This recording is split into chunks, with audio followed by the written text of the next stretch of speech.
Hello chess lovers, let's have a look at a game played at Tradewise Gibraltar 2018, where the white pieces is playing Levon Aronian and his opponent is German chess player Sarah Hoolt, who holds the title of Woman Grandmaster.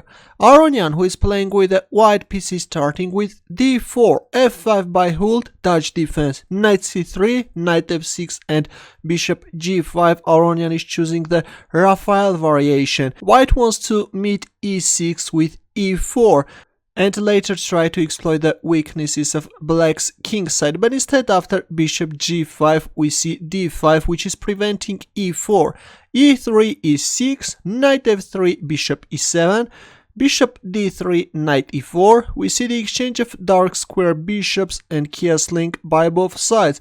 Knight e2, Aronian is preparing c4, but in return black is also pushing the c pawn, c5, b3, knight d7, c4, d takes c4, bishop takes c4. Now white will try to target this pawn on e6, knight d6, queen c2, knight takes c4, queen takes c4. Black is exchanging the knight with this dangerous bishop, which was putting pressure on this a to g8 diagonal. Rook e8, knight f4, c takes d4, e takes d4, queen d6. The pawn on e6 is weakened, but of course targeting it can be very difficult.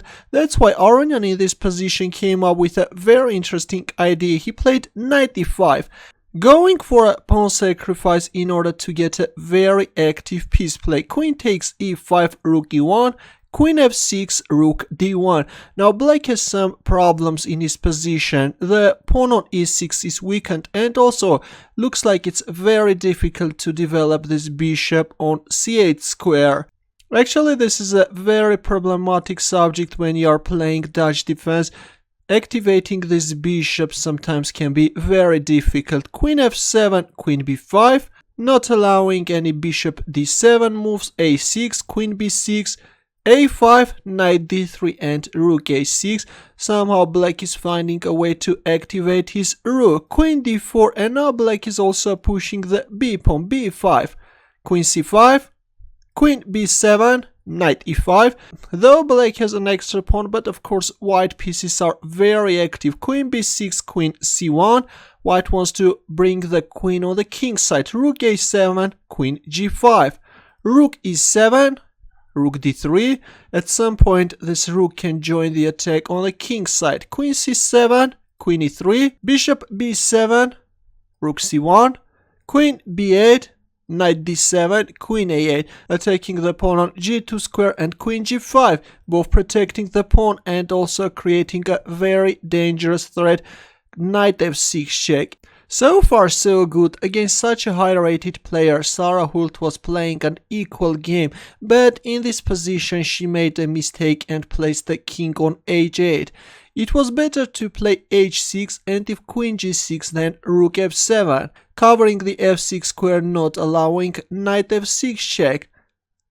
But instead, after queen g5 we see king h8, and now you can pause the video and try to find the best move for white.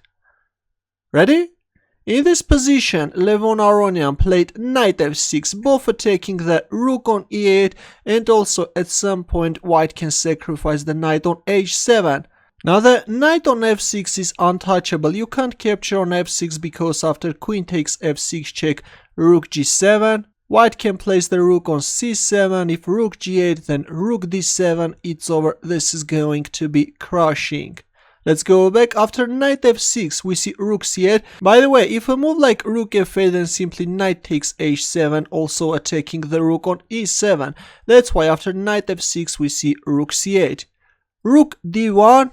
Of course you can't capture on c8 and then on h7 because in the end of the day you can get checkmated because the back rank is weakened.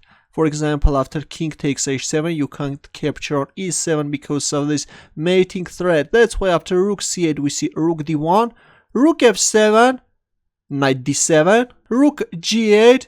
Now comes rook h3 with the threat of rook takes h7 followed by queen h5 checkmate.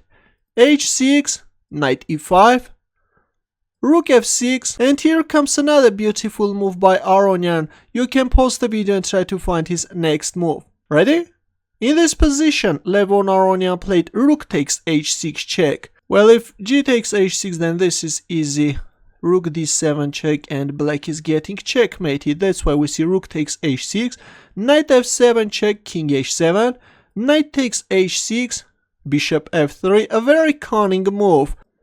Now if you capture on f3, then black can recapture on h6, pinning the queen. This might work during a bullet game, but of course against Aronian this won't pass. We see knight f7. Now if bishop takes d1, then queen h4 check, followed by knight e5 checkmate. That's why after knight f7 we see rook f8, but here comes queen h4 check, and Sarah Hoolt resigned. If king g8, then queen h8 check, king takes f7, rook d7 check, and then queen takes g7. Black should give up the queen, otherwise there was a checkmating threat. It's over. White will also win this rook, and this is an easy win.